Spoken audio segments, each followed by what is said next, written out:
One nation one election तो होना ही चाहिए था।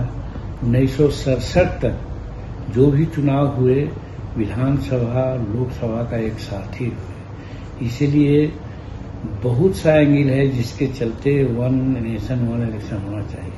और सब एंगल को छोड़ दीजिए, साल में 9 महीना आचार संहिता लगा रहने से विकास का काम हैम्पर होता था। दूसरी ओर अलग अलग चुनाव हो जाने से जो बूथ लुटेरे लोग होते थे उनको अलग अलग समय मिल जाता था बूथ लूटने का, लॉ एंड ऑर्डर उससे भी खराब हो जाता था।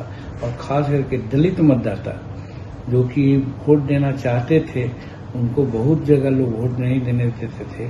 और वन इलेक्शन वन नेशन की बात जब आएगी तो हम समझते हैं कि सब एक साथ होगा तो सब तो अपने अपने काम में लपटे रहेंगे, इसलिए बूथ लुटेरा हमारे गरीब मतदाताओं को वोट देने से नहीं रोक सकेंगे।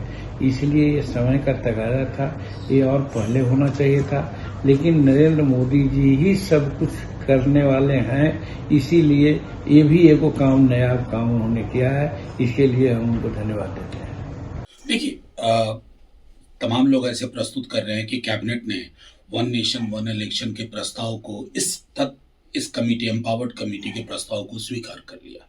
कमाल की बात है साहब, मोदी जी की कैबिनेट है, मैं मेरा मुझको जिसका फलसफा है, तो ये उसके अलावा कोई विकल्प था नहीं। हमारी पार्टी के कुछ मौलिक सवाल थे और हैं। इस देश में 1960-62 तक तो वन नेशन वन इलेक्शन था, 52, 57, 62, उसके बाद ये माला टूटी। ये माला इसलिए टूटी कि जो एक डोमिनेंस था एक पार्टी का, उसको कई क्षेत्रों में चैलेंज होना शुरू हुआ। नॉन कांग्रेस गवर्नमेंट्स फॉर्म हुई कई अक्रॉस मेनी स्टेट्स, तो वो माला, उसकी जो रिदम थी, वो जो चेन था, वो टूट गई। मगर कई जगह अल्पमत की सरकार बनी, फिर मध्यावधि चुनाव हुए, फिर चुनाव हुए, कई बार कई राज्यों में 5 वर्ष के अंदर 2 या 3 चुनाव हुए, तो वो माला टूटी।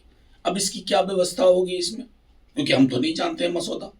2 चीजें हो सकती हैं, एक पूरे देश में और राज्यों में एक साथ चुनाव हो, और अगर कहीं मान लीजिए उत्तर प्रदेश या मध्य प्रदेश में सरकार किसी की नहीं बनी, या तो आप प्रॉक्सी गवर्नमेंट राज्यपाल राष्ट्रपति के माध्यम से रखिएगा अगले चुनाव तक, या फिर चुनाव होगा। और अगर फिर चुनाव हुआ तो माला टूट गई, क्योंकि फिर तो ऐसा नहीं है ना सब भंग करके चुनाव करें। और सबसे बड़ी चीज कि 240 के मैंडेट के बाद लगा था कि माननीय मोदी जी अब रोजगारोन्मुख चीजों पर बात करेंगे, डाइग्रेशन और कुछ नहीं है।